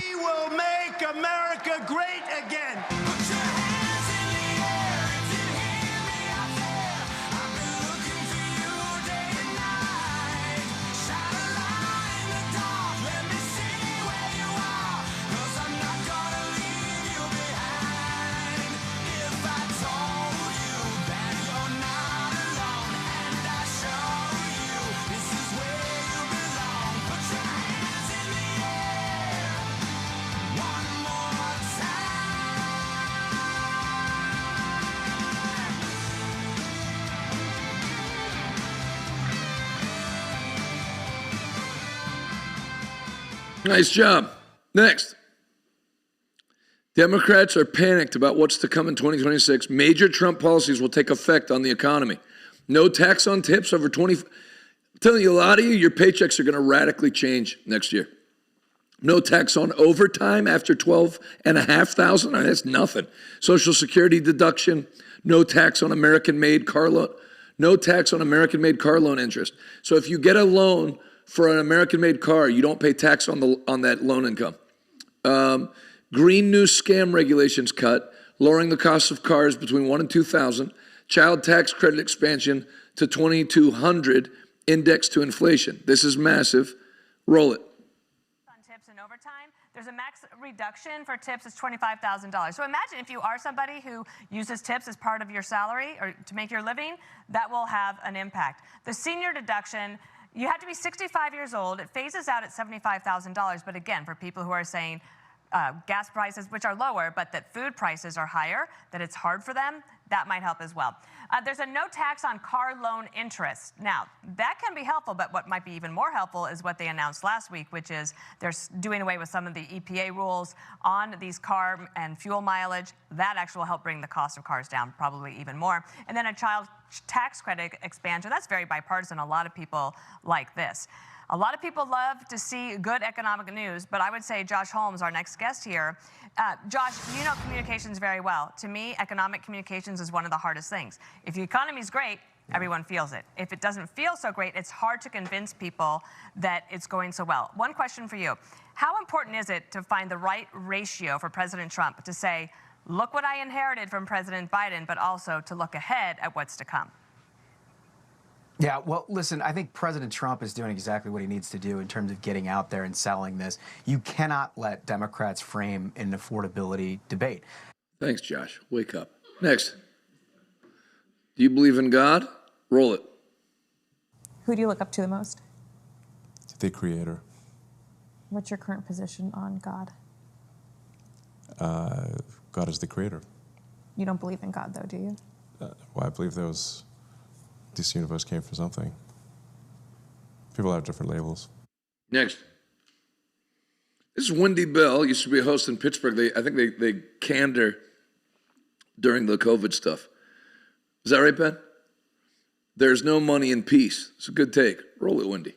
That's kind of incredible. Zelensky rules out ceding land to Russia and refuses to bow to Putin or to Trump. This is never going to get fixed. Zelensky is not going to be the guy who ends this war, I do not believe.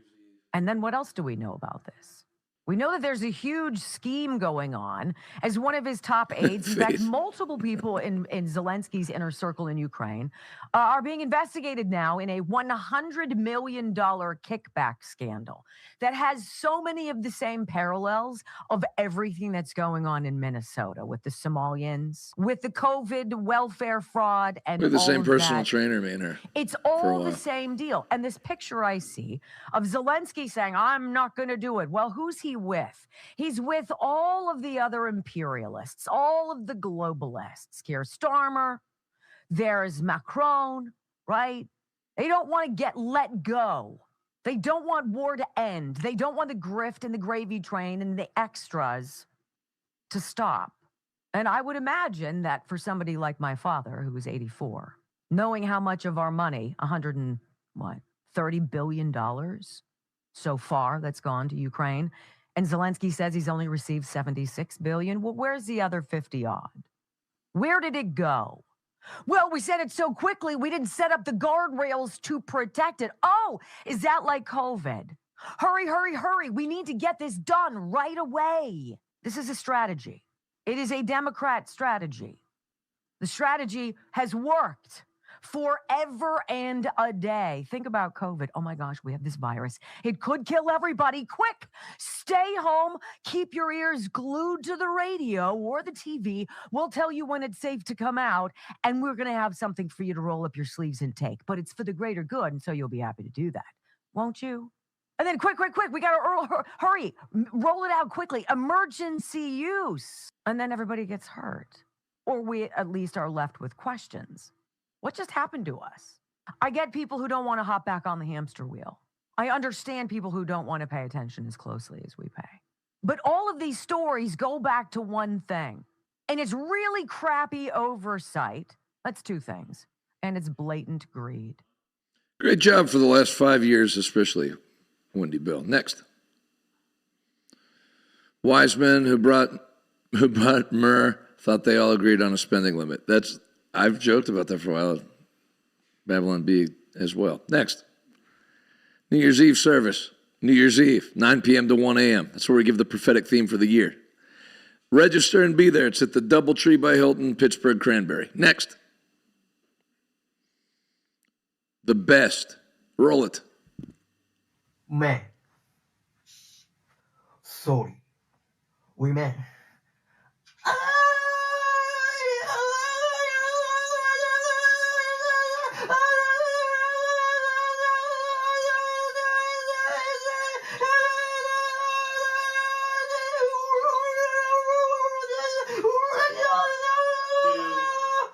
Fuck.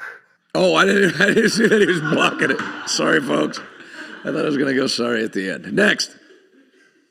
A very merry rain ladies' night. Revival City Church, 107 Penn Drive, Coraopolis, Pennsylvania. No need to put the state on the end. They'll figure it out. December 12th, 7 p.m. That's with my wife this coming Friday. So that'd be worth going to if you're a lady. Next. Great news. Religious objections to vaccine requirements will be restored in all U.S. states soon. And not just vaccine. The ruling is that schools cannot override religious beliefs of parents in any area. Next. Preliminary data on births and fertility show that Trump's mass deportation plan is working. During September to October, the number of foreign-born women having children in the U.S. declined in 41 states. So Red Eagle Politics that we used to play all the time, he wrote, Trump's the first conservative to actually conserve. Trump is the first Republican in decades to actually conserve something. Now, the problem is that Americans aren't having enough babies. So we're going to end up like Japan in a couple of decades if people don't start getting married and having kids. Because that was one of the reasons people opened the borders and had immigrants come in with a ton of kids, is they need... You're going to end up with like everybody on Social Security and nobody working to pay Social Security. Next. Toronto is about to plunge into the coldest stretch of winter since last winter. So what happened to global warming? That's why everybody's backing off it now. Toronto had a record cold winter last winter, and they're going to break it this winter. Next.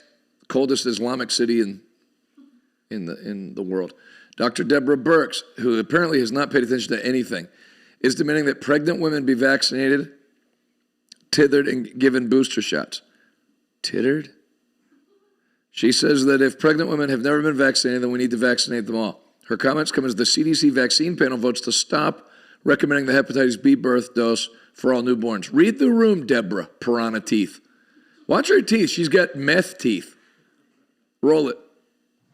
Well, you know, Oh, she got them fixed. hoping that everybody would take this opportunity to have a broader No, she didn't. public health discussion. It's not that I'm against the birth dose, but something is putting pregnant women still at risk.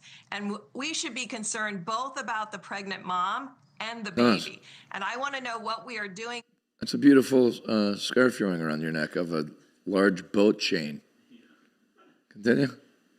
to ensure pregnant women do not get infected and they are protected in young adulthood.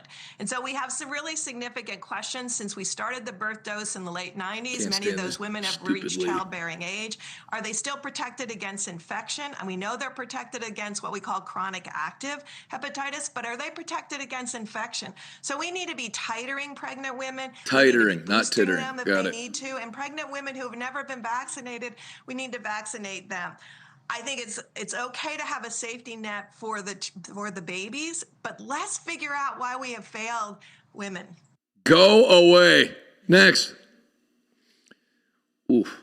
Oh, Jenny Korn. This lady's a great lady. She's at the White House Faith Office.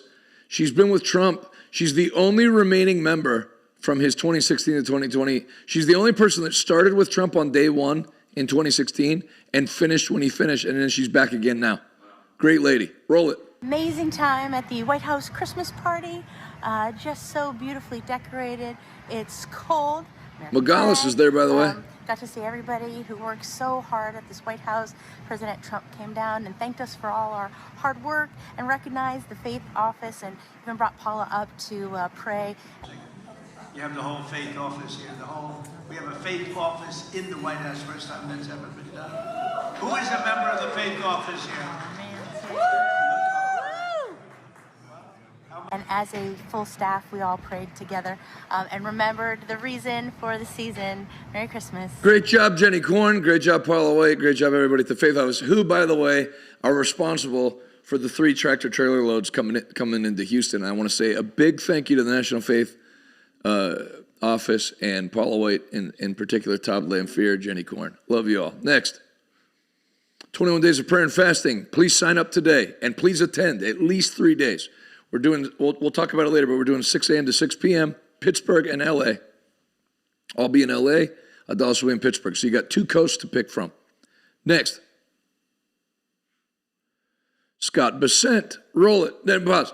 This is where another reason why you think the fraud thing in Minnesota is going to get traction, because Scott Bessent's Treasury Secretary, and he cares and has the power to investigate foreign funds and federal fund fraud abuse.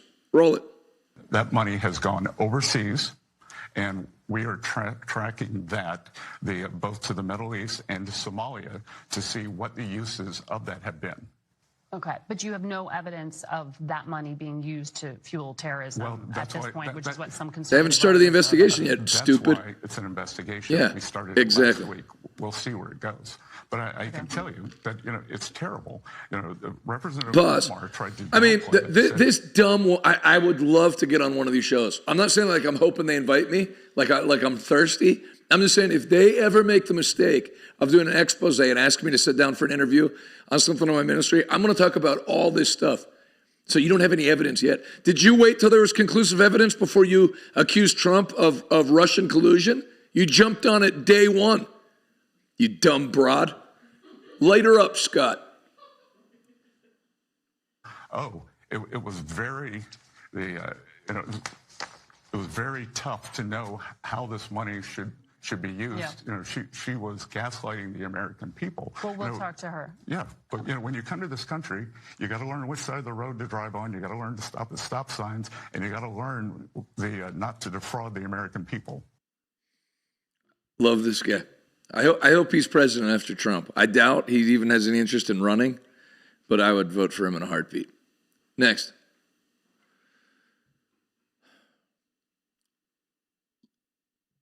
There's our Bible school. We'd love for you to apply. Lisa said, how do we know how to fast? That's why I said I'm going to talk about it, not during Check the News. I will do a program on it next week to get ready for fasting and prayer. Next.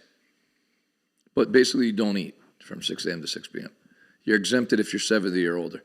DEA says fentanyl lethality is collapsing under Trump. The DEA, illegal fentanyl pills have seen fentanyl potency fall from 76% 2 years ago to 29% today. So they're having to cut it with more stuff. That's why I quit doing drugs. It's not even as good as it used to be. Next. Do we have any individuals from Somalia in the group? Please raise your hand. That's from Minnesota, That's called the Great Big Minnesota Scam with one of the dumbest governors ever in history.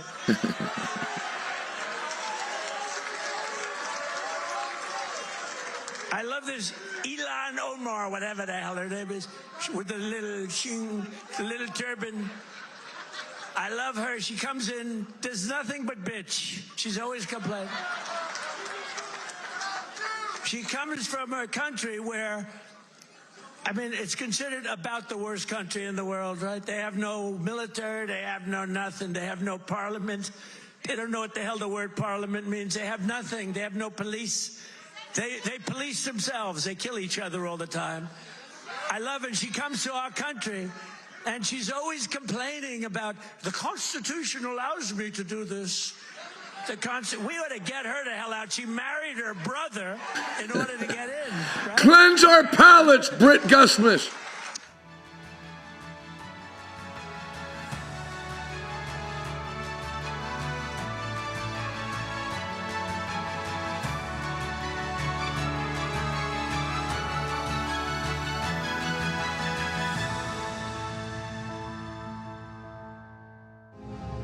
Guys, once you realize how much boyhood still runs your life, you've got a shot to hunt your real, powerful, masculine soul.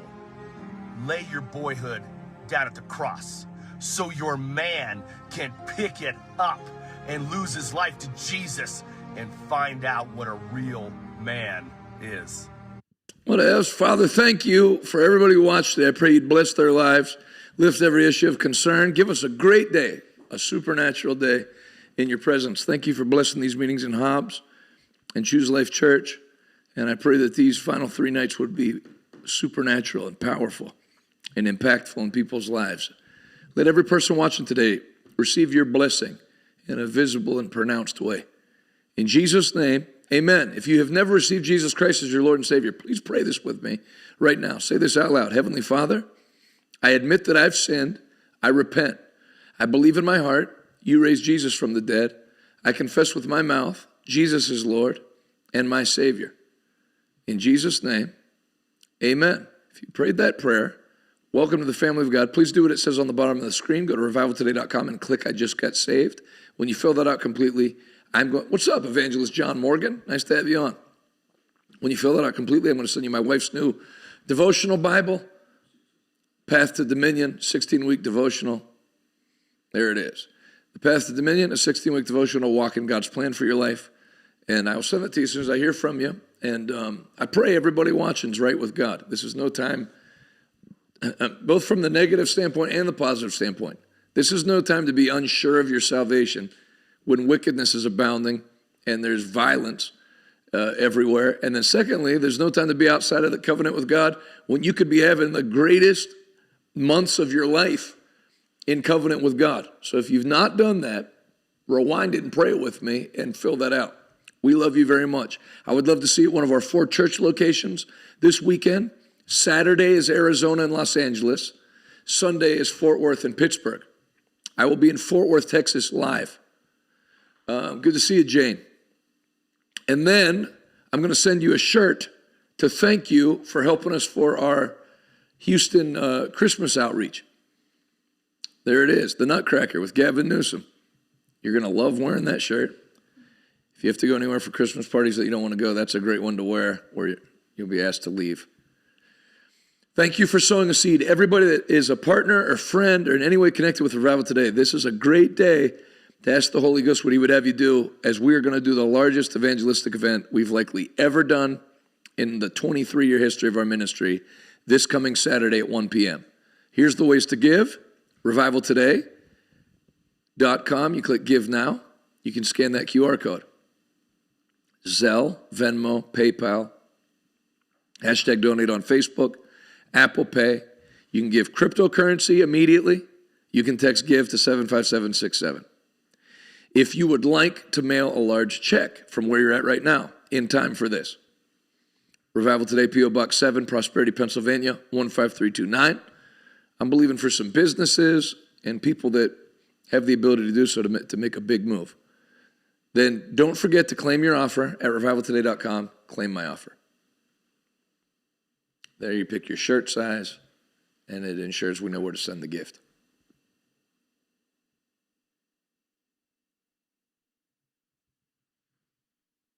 I love you, real brother. Thanks, Lisa. Your son Gerald's been a great blessing. I will see you tonight at Choose Life Church in Hobbs, New Mexico, 7 o'clock, free to attend. I'd love to have you there. For myself, the awesome Revival Today media team, and I don't know if Diamond's included in that. He's like his own man, but I want to say thanks to him as well for great sound. You know, it's one thing, and nothing to sneeze at, to put together I've been watching YouTube a lot and not TV. Our studio, I would put it up against anybody's studio outside of maybe the Major League Baseball network.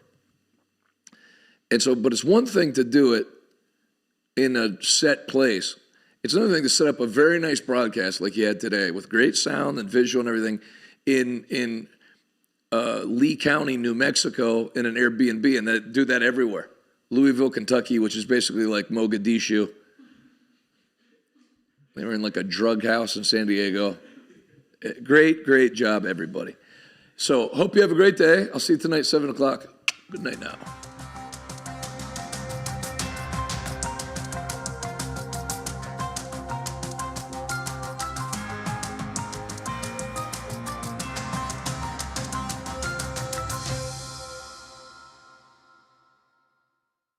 She's the adult, isn't it? What's your last name? Oh, look at it. Okay.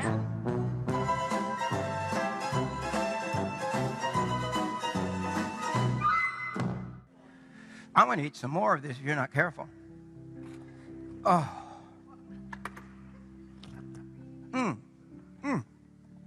It's so good.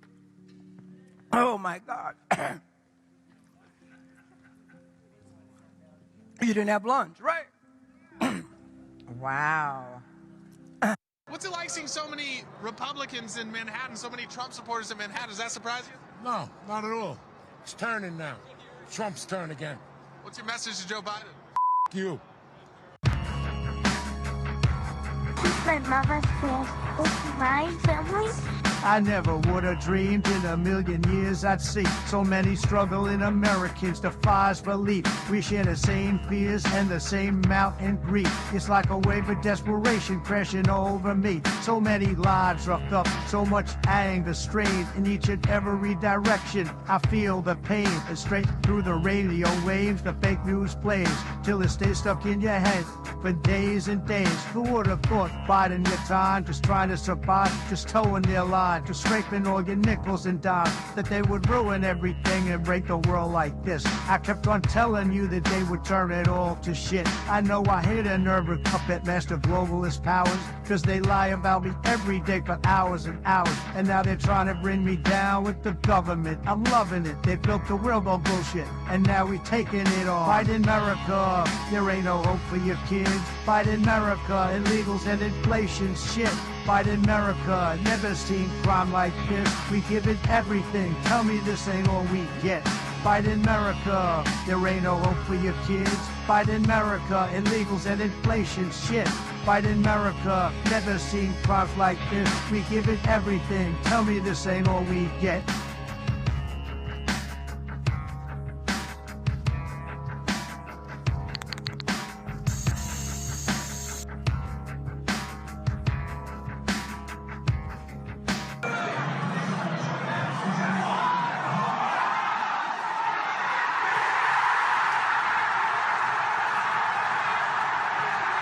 Let's go, Brandon. You can stick your poison vaccine up your arm. You can stick your poison vaccine up your arm. You can stick your poison vaccine. Stick your poison vaccine. Stick your poison vaccine up your arm. Why are you detaining me? You about to lose your job.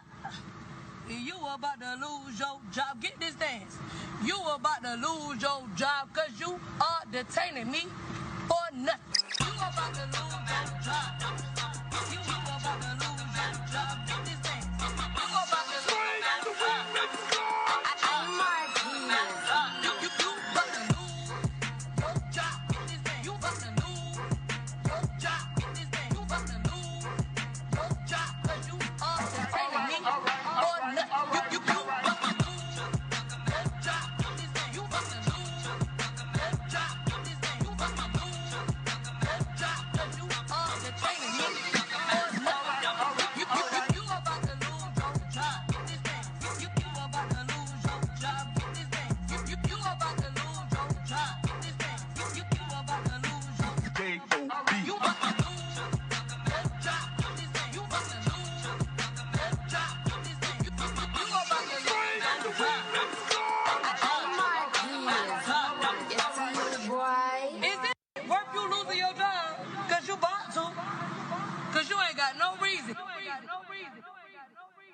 I'm Jonathan Shuttlesworth, and I've met a lot of pastors on the road that wanted to have a revival, but weren't sure how to go about setting it up. So I wanted to do this video to tell you a couple things. Number one, I'm sure you see somebody flying around in a jet and think, what is the enormous expense to have you come to our church? The answer is, it's zero. Acts 20:34, the Apostle Paul said, I've always taken care of my expenses and the expenses of those who travel with me. We have no minimum requirements. We have no honorarium. Our team is taken care of by us. We book our own hotels. I've done that my whole traveling ministry. All we do is receive a love offering as Paul instructed in the Bible. That's it. We're not under any financial pressure, and we don't put you under any financial pressure. Secondly, what I do is a little different than what a lot of other traveling ministries do. We don't do conferences and we don't do ticketed events. I don't generally do one-night meetings. I like revivals. I like seeing a church explode with the power of God. Sinners get saved. As the week goes on, sinners bring more people. And really, you can see 10 years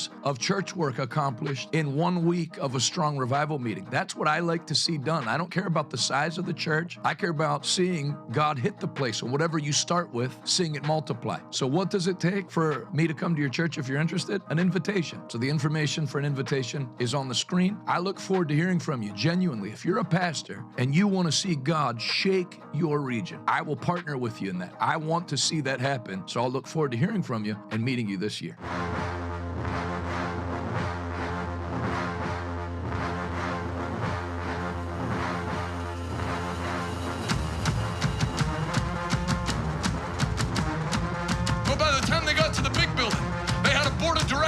Mas eu vou te dizer, conforme isso cresce, a unção vai crescer junto. Nunca haverá um dia nesta igreja em que você precise ler. Когда вам придется вспоминать старые времена, Бог творит новое, Бог увеличивает, aumentando. Él continuará aumentándonos. En el nombre de Jesús, si reciben esto, vamos. Come on, make the devil nervous. Clap your hands. Give God a mighty shout. The greatest move of God that has ever hit planet Earth is happening right now. And I'm not watching it happen. I'm in it right now with you. I see revival sweeping over this earth before Jesus returns. The devil is not over your head. The devil is not eye to eye. The devil's the same place today that he'll be tomorrow. Under